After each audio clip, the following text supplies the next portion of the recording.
This is the San Francisco 49ers Report. My name is Chase Sr. As always, thank you so much for hanging out here with me. Coming up over the next several minutes, for the Niners going into this Week 2 tilt against the Saints, we have some good news to get to and some bad news to uncover as well.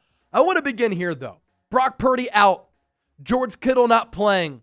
For all of the detractors and the haters out there, for Niner fans who are doubting this team, doubt San Francisco. I dare you. If you think the Niners will win this game without Brock Purdy, I want you to hit that thumbs up icon and like the video. Speaking of the aforementioned Brock Purdy, what a week this has been with all of the different injury updates and developments. On Sunday, leads that epic comeback victory over Seattle. Monday, you're feeling good about that Niners win, especially with how Purdy closed it out. That's why you pay him big-time dollars, right? That's why you gave him a bag to come through in a moment like that. We then learn of toe and shoulder injuries. On Wednesday, Kyle Shanahan said he's a long shot to play against New Orleans. He might miss multiple games. Then on Thursday, we got more of a definitive report from Ian Rappaport that Purdy with turf toe is expected to be out anywhere from 2 to 5 weeks. Bad news for the Niners here. I just wanted to see Purdy grow off of that Week 1 performance, where he also answered questions about how he can perform late in games. But how many times have you heard people say, Brock Purdy is carried? How about how he carried the Niners?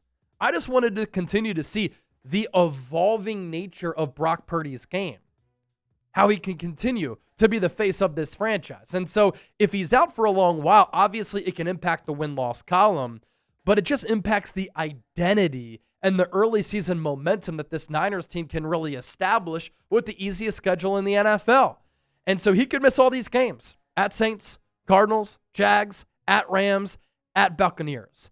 And why this is so unfortunate, just got that huge contract. He's able to mount such a thrilling comeback on the road against the hated Seattle Seahawks.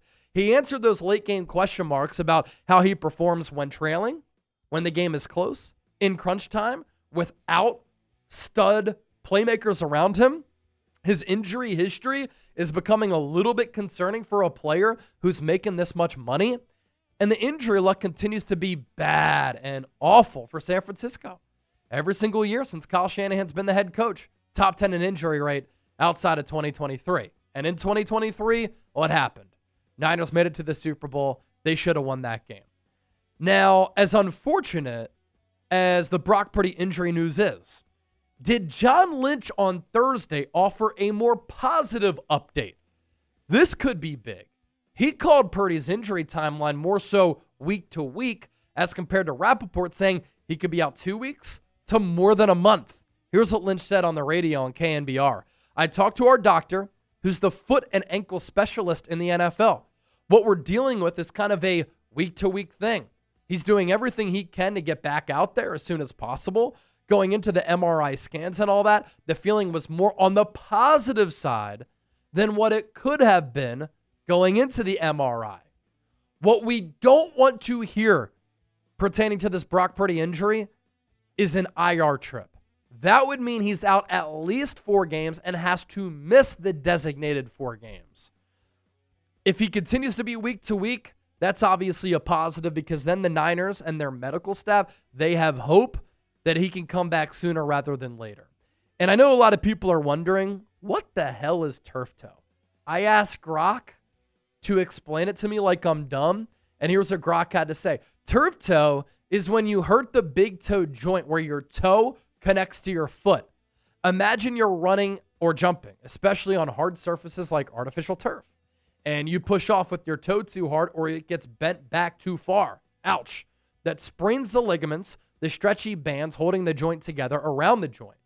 It's common in athletes like football, soccer players, because they're always pushing off their toes. It feels like pain, swelling, and stiffness in the big toe, and it can make walking or running hurt a lot. Think of it like your toes saying, nope, I'm not bending that way. Treatment, difficult. Rest, ice, maybe a brace or special shoe to keep the toe from moving too much. In bad cases, you might need a doctor or even surgery if it's really torn up. Recovery can take a few weeks or longer if it's severe, so basically don't mess with your big toe it's more important than it looks. I think the positive here, too, what John Lynch said, obviously, but the fact that Purdy was able to finish that game.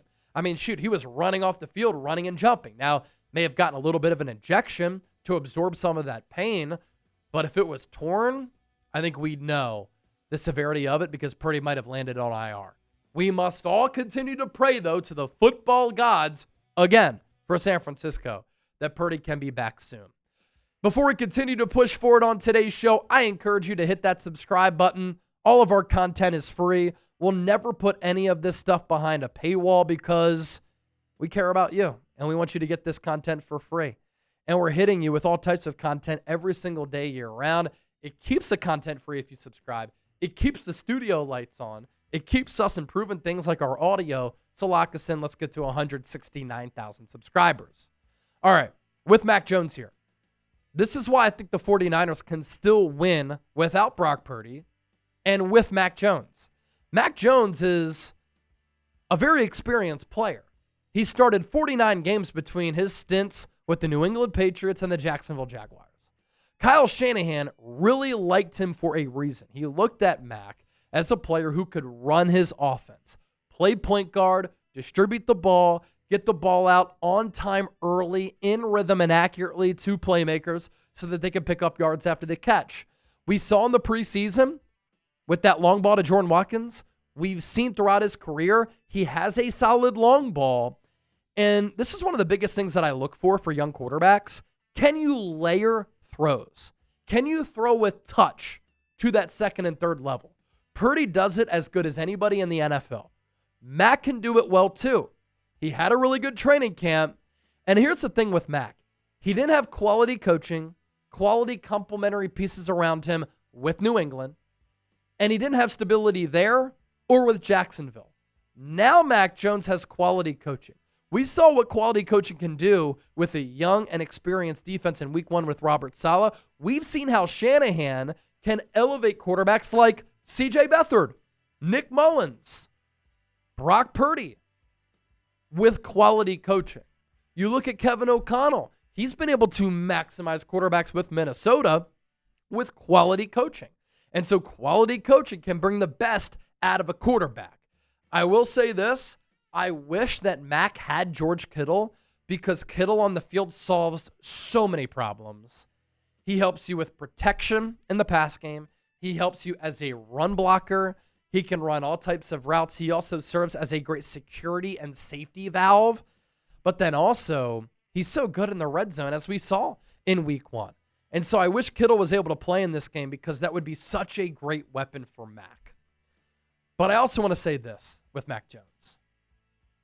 The Niners and Kyle Shanahan have to come up with a plan for how to protect Mac Jones, how to keep him clean in the pocket, and how to handle the blitz and pressure. Because Mac Jones is a completely different quarterback when he has a clean pocket compared to when he's pressured. In 2024, when Mac was kept clean for Jacksonville, he completed 72.1% of his passes, more than 1,400 yards, 7 touchdowns, 5 picks.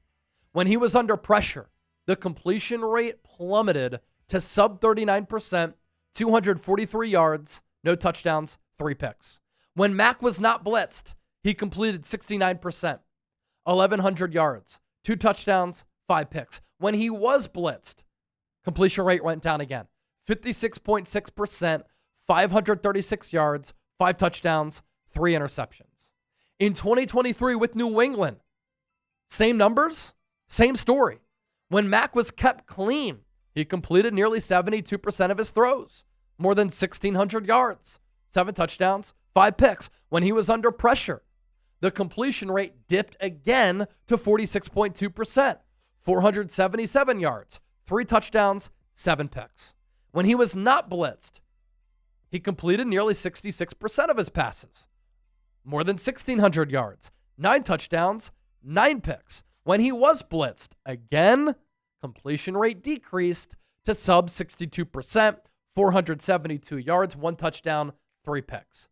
So this Niners offense under Kyle Shanahan really has struggled at times with their scheme protection-wise, the overall play of the offensive line, handling creative looks from the defense, and pressure looks from the defense. And with Mac, sometimes he doesn't trust it. Sometimes he can get panicky in the pocket. And when he is under duress, man, as evidenced by the numbers that we just showed you, he turns the football over at an alarming rate. And that oftentimes is the difference between winning and losing games, because when you win the turnover battle at the NFL level, you win about 80% of the time. Our sponsor for today's San Francisco 49ers report, our friends at Chubbies. Right now, you can get $10 off using the code CHATSPORTS at chubbyshorts.com/chatsports. The leaves are turning, the temperatures are dropping, and the weekend air is getting that nice autumn crisp. Just because the weather is changing over doesn't mean you have to pack away the fun. Chubbies is here to make sure your fall wardrobe is looking tight with soft, stretchy, fall-ready staples built for maximum comfort and minimal effort. Mark your calendars. The Chubbies Fall Collection drops September 9th, and it's packed with cozy gear that brings the metaphorical and real heat. But later this month, they're launching the new Comfort Collection featuring the Everywhere Jogger. It's the perfect pant for impromptu naps, weekend errands, everything in between, like watching some football.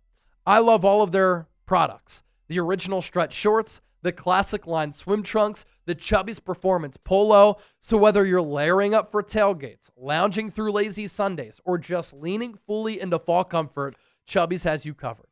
For a limited time, Chubbies is giving our listeners $10 off your order with the code CHATSPORTS at chubbyshorts.com/chatsports. That's code CHATSPORTS at chubbyshorts.com/chatsports. Support the show. Let them know that we sent you with Chubbies today. All right, more to get to here, of course, on the show. As far as some Saints injury news, some marquee players are banged up at marquee positions when you factor in the matchup between New Orleans and San Francisco here. This is the Saints injury report. Julian Blackmon going to go on season-ending injured reserve. He was a recent pickup for New Orleans. He's now out with a shoulder injury. Talius Fuaga, really good young offensive lineman. We'll see if he plays with that knee. He didn't play at all in the fourth quarter of week 1. Trevor Penning did not play in week 1, dealing with a toe injury.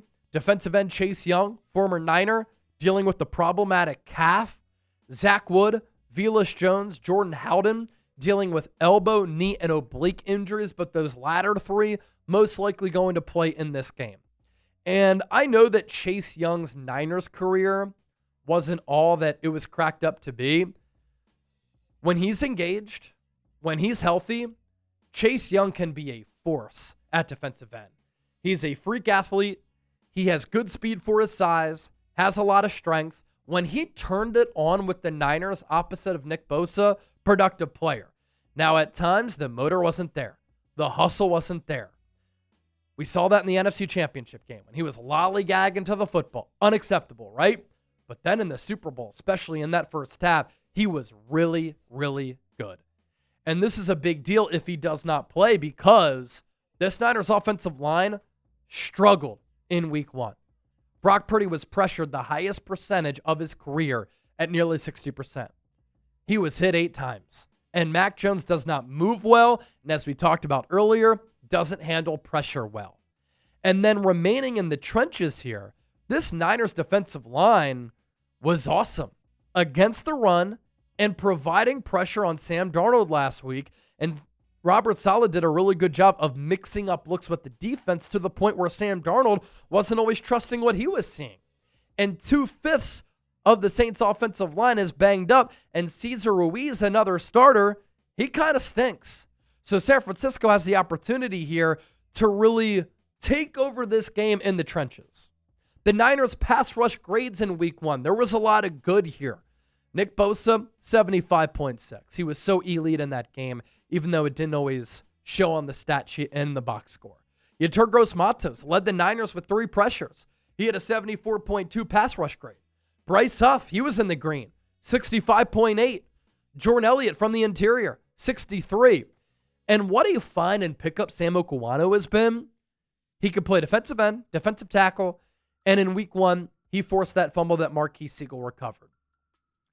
Spencer Rattler is a player who, like Mac Jones, doesn't want to get hit, doesn't handle pressure well, and the biggest thing with Rattler, when he feels pressure and senses that the pocket is collapsing, his eyes always revert down. he looks to run or he's looking for the immediate check down.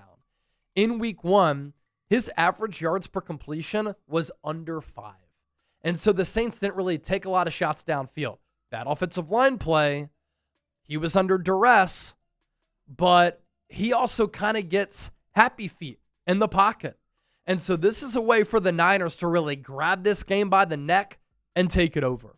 Predict the score for me. Niners, Saints. Let your voices be heard. Get those predictions in. And as always, join the conversation down in the comments section.